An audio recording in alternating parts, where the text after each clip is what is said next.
پلیس ارمنستان صدها نفر از تظاهرگر را که از بالا بردن قیمت نیروی برق اعتراض داشتند به زور و با ماشین‌های آبپاشی پراکنده کرد.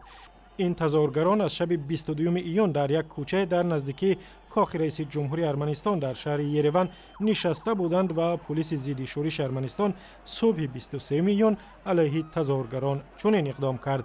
در نتیجه برخورد ماموران پلیس و تظاهرگران به گفته پلیس کمش 20 نفر از هر دو طرف مجروح شدند.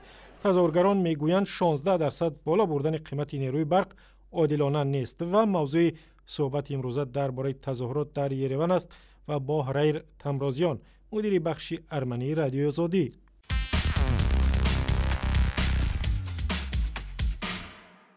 لطفاً اول درباره تحولات اخیر در شهر یریون میگفتید که وضع چگونه است؟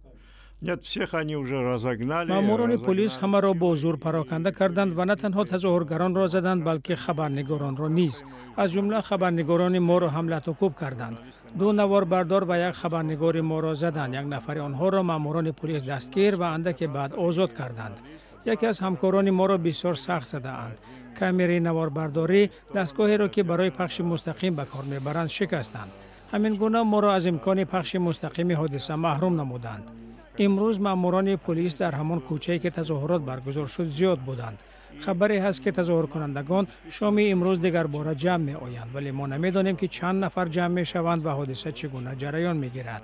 می توانم بگویم که پلیس بیشتر از 200 نفر را دستگیر کرده است. پلیس علیه این تظاهرگران پرونده باز می کند و ما منتظریم که این جنجال چگونه حل می شود. برخورد درشت با تظاهرگران در یریون چه پیامدهای برای حکومتی ارمنستان داشته میتواند؟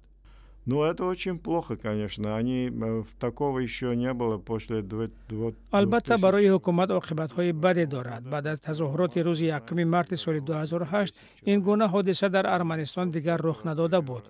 در آن وقت 10 نفر کشته شدند. تظاهرگران را بسیار بیرحمانه زده و پراکنده کرده بودند.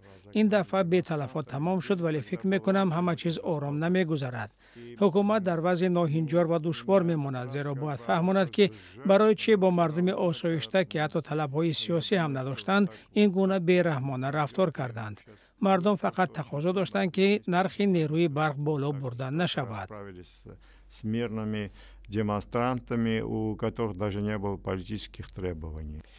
مشکل نیروی برق در ارمنستان تا چه حد جدی است؟ سالهای اخیر وضع بهتر شده است یا برعکس؟ Ну, вы знаете, да, наша экономика и особенно вот энергетика находится. شما می‌دانید که اقتصاد و به خصوص ساحه انرژتیک ارمنستان در دست شرکت‌های روسیه است. مثلا شرکت راوی مالک شرکتی است که نرخ نیروی برق را بالا برد و ارمنستان توانایی مقابله با مونوپولی شرکت‌های روسی در ساحه انرژتیک در کشور را ندارد. یک چیز مثبتی که حالا دیده می شود همین است که یک شرکت آمریکایی نیروگاه بزرگ برق آبی ارمنستان را خرید. ما فکر میکنیم که با آمدن این شرکت تامین کنندگان نیروی برق گوناگون می شوند و با پایین آمدن نرخ نیروی برق تاثیر می گذارد. اما حالا در این باره گپ زدن بر وقت است، زیرا عین زمان بسیار ساحه های اقتصاد به خصوص انرژتیک در دست شرکت های روسی قرار دارد.